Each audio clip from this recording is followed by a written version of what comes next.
Mother's Day. Happy Mother's Day to all you mothers. You can come in. You're fine. Welcome to the Keto Mom page. I have 4 daughters, and it has been a great day so far. Nope. Welcome. How was your day? Are you grilling out? Are you going out? Are you doing anything with family? What are you doing? We are taking our kids bowling, and then we're going fishing. So we're having a great time. We just got back from church. We had lunch, and then we're going to be going bowling and fishing. So that is our day. Where are you tuning in from, and what are you doing on this Mother's Day? I want to say Happy Mother's Day to all of the moms and the grandmoms and the stepmoms and the soon-to-be, want to be mothers, because there's a lot of people who are really praying for a baby. So I love the way that our pastor said it. He said, Happy Mother's Day to the moms that are physically moms right now, or spiritual moms, or the ones that want to be moms, right? Right here. And so I hope your day is incredible. So I'm going to go through this really quick because I want to make sure I do this every single day. The point for those of you talking about the book, right? If you are looking for food and recipes, just go scroll through the page every single day. We shared a blueberry muffin. We had a great hot dish the last couple days. I'm from Minnesota. I say hot dish. Maybe you say casserole. If you're looking for tips and tricks and recipes, go scroll through the Keto Mom Facebook page and go look. And there is no shortage of things and ideas for you to eat. If you have specific questions, private message me. I am here to help you 100% on your journey. And something that I'm super passionate about, and it grows in me so much more every single day, is this. Because when I say women, just people, but mostly women, it's so crazy how much our mind controls how we feel, the things that we put into our mind, the words that you're speaking over yourself, because you're speaking over yourself, and guess what? The words that you're thinking, the thoughts that you're thinking, whether you're not good enough, or I can't do this, or oh, that'll never happen for me, or I'm too fat, or like all of those things that you're rehearsing, all of those things that you are speaking, guess what? You're listening. You're speaking and you're listening, right? And it's so important to get this right. If you can flip that, I'm not good enough, and I will never be, and oh, that's not me, and I'm not lucky enough to, I get to do this. I can do this. I will accomplish this. I will accomplish my goals. Like, it's the power of your words, right? And if you can get your words under control, and the things that you're thinking, the people that you're around, the people that you're watching, you will make better decisions over the course of your entire life. And part of that comes from reading, or listening to podcasts, or listening to good music, or watching good shows. Like, so many things that we listen to, we watch, we read, the people we are around are trash. I'm going to give you a really, really simple tip. And if you have kids, I would encourage you to do this with your kids. My goal is to help our children understand who they are and what they have, and the gifts and callings and the things that they're going to work on. And part of it is helping them understand how to control their thoughts, watch their words, to be able to pick out truth or trash. I was taught this by my mentor. I teach it to my kids. And so when we're listening to something, or watching something, or reading something, or we hear something from somebody else, or somebody speaks something over our life, guess what?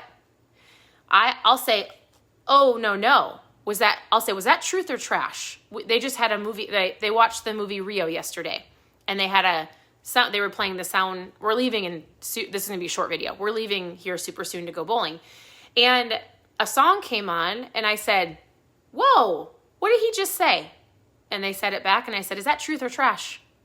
And they're like, well, we didn't say it. I said, you did say it, because the music said it, and then you said it. And your words have the power of life and death. Don't say it. I don't like that song. Shut it off. Right? It's my job as a mom to keep our home. It needs to be a home of peace. And it needs to be a home where it builds up our kids and helps them understand life and awareness of what's around them. So we love to play truth or trash. If somebody says something great, I'm like, that was incredible truth just speaking over you. Or, yes, that movie is speaking truth. That song is incredible. It's speaking truth. or whoa, back it up, that was trash, right? You have to be able to decipher that and your own thoughts. And it's just playing the game, truth or trash. So if you've got kids, I would encourage you to play the game. It's super great. And so that's why I'm encouraging people to read, because you can find some incredible books to get your mindset right, to go after your goals. And I just think it's super important. So we are going through chapters 10, 11, and 12. Wait, no, 7, 8, nope. Hold on. 7, 8, 9, sorry. So real quick, if you do not have the book, it's okay. If you do have the book, how are you liking it? What are your biggest takeaways? It's a short read. Are you liking the book? Yes or no? What are you learning from the book, and is it helping you get your mindset on track? This is the book. We're going to be going through it all of May, and then we're going to go through a different book in June, different one in July, different one in August. I will sit here and read it to you, some of it, and then you can also grab the book and read along with us. But if you don't have it, then just listen up. So chapter 7 says, you are on the move. And actually they're so short, it's legitimately 2 pages. And so he just talked about, if you think about your life as a movie, like, are people watching you? And are you living a life worth adventure, right? He just said, think about people in your home, and let's pretend that you've got a movie crew watching you at all times. Is it adventurous? Is it exciting? Are you bored? Are you having fun? And so he just said, if you think of your life as a movie, you're going to live differently. You're probably going to speak differently. You might find yourself laughing more, and you might find yourself having more adventures because you're like, oh, people are watching me, right? You might enjoy life just a little bit more. I love chapter 8. He said this, are you having trouble staying or getting motivated? Where are you at on your keto journey right now? Are you motivated and inspired? Or are you going, I don't know if I can do this? Where are you at? Are you motivated, or you're looking for motivation? We love to say motivation is temporary, inspiration lasts forever. You've got to get to the point where you can inspire yourself. But until then, you watch other people and find it and learn it and speak it and teach it, right? So he said, maybe it's because you are not involved in anything worth being motivated about.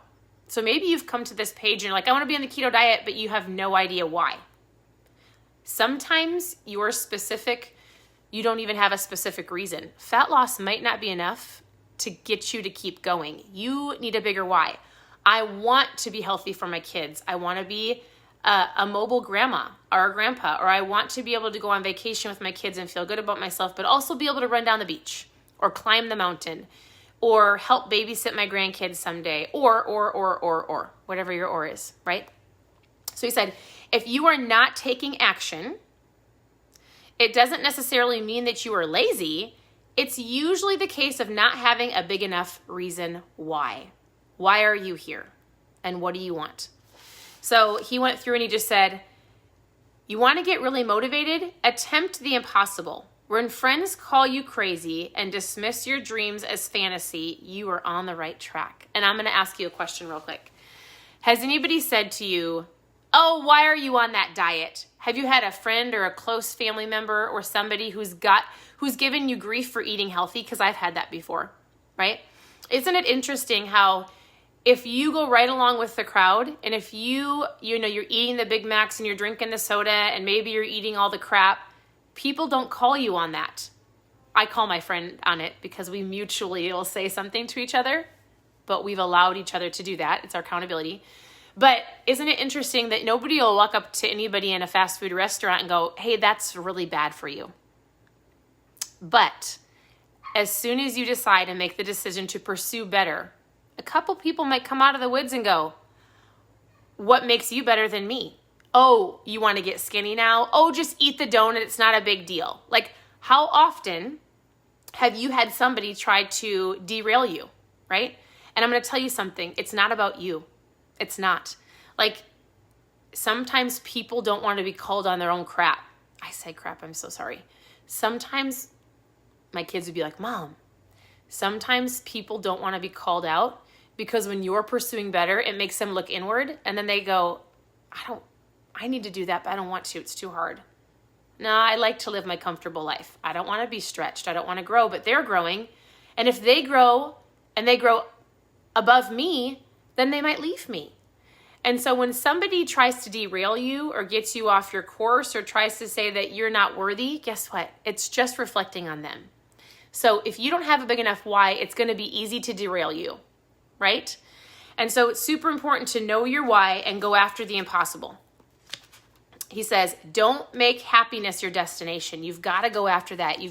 Because when you do that, when you go after your big why of what you actually want, your specific, you will inspire other people to do the same. All right, chapter 9. Really, the only thing I wrote about this one, or I circled it, is he said, a big part of defining your goals, of knowing where you want to go, is knowing where you do not want to go. So when you're looking at your goals and you're like, I want to be healthier, stronger, live longer, feel better, make better choices. I want to be in control. I don't want to let the world control me, right? You also have to know where you don't want to go, because it's in that moment of deciding your better choice option. If you know where I don't want to feel like crap. I don't want to feel like garbage. I don't want to feel sick. I don't want to get sick. I don't want to not be able to run with my kids. I don't want to not, whatever it is. So it's a twofold. Where are you going and where do you not want to go? Hopefully the not want to go is going to push you to the want to go, right? And so he told a really funny story about a snake in here that's disgusting. But it's super, super great. You are the author and the artist of your story. Make your life incredible. I think this book is great, especially for those who are just starting to read, because it's a super easy read and enough inspiration to make you take some type of action in your life to go after whatever your better is. So I hope all of the moms on here have an incredible Mother's Day. I think you all are amazing. Thank you for tuning into the Keto Mom page. I truly appreciate it. I love coming on here and hopefully getting to inspire some of you, helping you on your journey, giving you tips and tricks to help you take action to go after whatever it is you want in your life. So this is the book we're reading. Every single day I'll come on here. If you're reading the book, share with me below what you're loving about it. If you're not, just tune in every single day and I'll come on here and hopefully inspire you. So I hope you have a wonderful day, and we'll talk to you tomorrow. Bye, everybody.